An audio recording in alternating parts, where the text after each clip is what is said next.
Hello बच्चों, चलिए प्रश्न पढ़ते हैं। प्रश्न दिया है कि निम्नलिखित में से कौन वाष्पोत्सर्जन को प्रत्यक्ष रूप से प्रभावित नहीं करता है। विकल्प ए है ताप, विकल्प बी है प्रकाश, विकल्प सी है वायु की गति तथा विकल्प डी है पत्तियों का क्लोरोफिल अंश। तो इस प्रश्न में हमसे वाष्पोत्सर्जन के विषय में पूछा गया है। तो इस प्रश्न की जो मुख्य अवधारणा है, जो मुख्य अवधारणा इस प्रश्न की है, वह वाष्पोत्सर्जन के विषय में है। वाष्पोत्सर्जन तथा हमें वाष्पोत्सर्जन के कारक देखने हैं कि वह इनमें से प्रत्यक्ष कारक कौन सा नहीं है। तो सबसे पहले हम वाष्पोत्सर्जन को समझते हैं। तो जल का सूर्य के प्रकाश की उपस्थिति में वाष्प में परिवर्तन होना, तो ये क्या कहलाता है? ये वाष्पन कहलाता है। और यह प्रक्रिया पौधों में भी होती है और इसे क्या कहा जाता है? इसे कहा जाता है वाष्पोत्सर्जन, यानी कि वाष्प के द्वारा पौधे जब जल की हानि करते हैं, वाष्प द्वारा पौधों से जल की हानि, यह कहलाती है वाष्पोत्सर्जन। यह वाष्पोत्सर्जन काफी सारे कारकों पर निर्भर करती है। तो चलिए देखते हैं वाष्पोत्सर्जन के कारक क्या क्या होते हैं जिन पर यह निर्भर करती है। तो पहला जो कारक है वाष्पोत्सर्जन का, वह है ताप। यदि ताप अधिक होता है तो फिर क्या होगा? वाष्पोत्सर्जन की दर भी क्या होगी? अधिक होगी। वाष्पोत्सर्जन भी क्या होगा? अधिक होगा। तो इस प्रकार से ये सीधे सीधे प्रत्यक्ष रूप से प्रभावित कर रहा है, तो यह है प्रत्यक्ष कारक। वहीं दूसरा है प्रकाश। तो प्रकाश क्या होता है? जैसे सूर्य का प्रकाश ज्यादा उपस्थित है, तो प्रकाश यदि अधिक है, प्रकाश की मात्रा अधिक है, तो वाष्पोत्सर्जन की मात्रा भी या वाष्पोत्सर्जन की दर भी क्या होगी?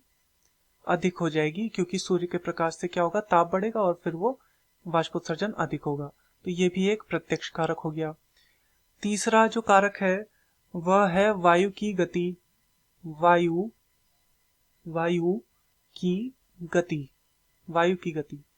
तो वायु अगर अधिक चलेगी तो रंध्रों पर जो या फिर पत्ती की सतह पर जो नमी उपस्थित रहेगी वह अधिक क्या होगी? उसके साथ, वायु के साथ मिल जाएगी और वाष्पोत्सर्जन की दर क्या हो जाएगी? अधिक हो जाएगी। तो वायु की गति यदि अधिक है तो यहाँ पर क्या होगा?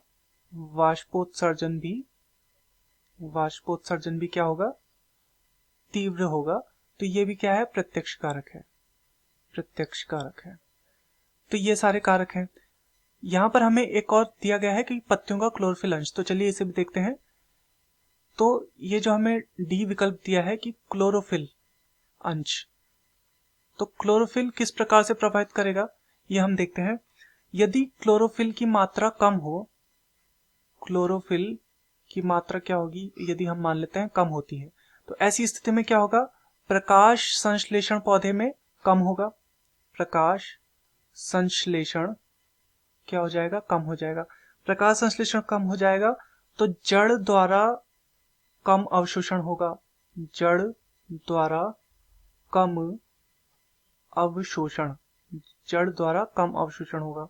और जब जड़ द्वारा कम अवशोषण होगा तो फिर ये क्या होगा? इतनी बड़ी प्रक्रिया इसमें देखनी पड़ेगी हमें कि क्लोरोफिल से पहले क्या होगा? प्रकाश संश्लेषण प्रभावित होगा, प्रकाश संश्लेषण से जड़ का अवशोषण प्रभावित होगा और तब जाके वाष्पोत्सर्जन प्रभावित होगा। तो ये क्या हो गया? ये अप्रत्यक्ष कारक हो गया। ये प्रत्यक्ष नहीं है, सामने सामने से प्रभावित नहीं कर रहा है।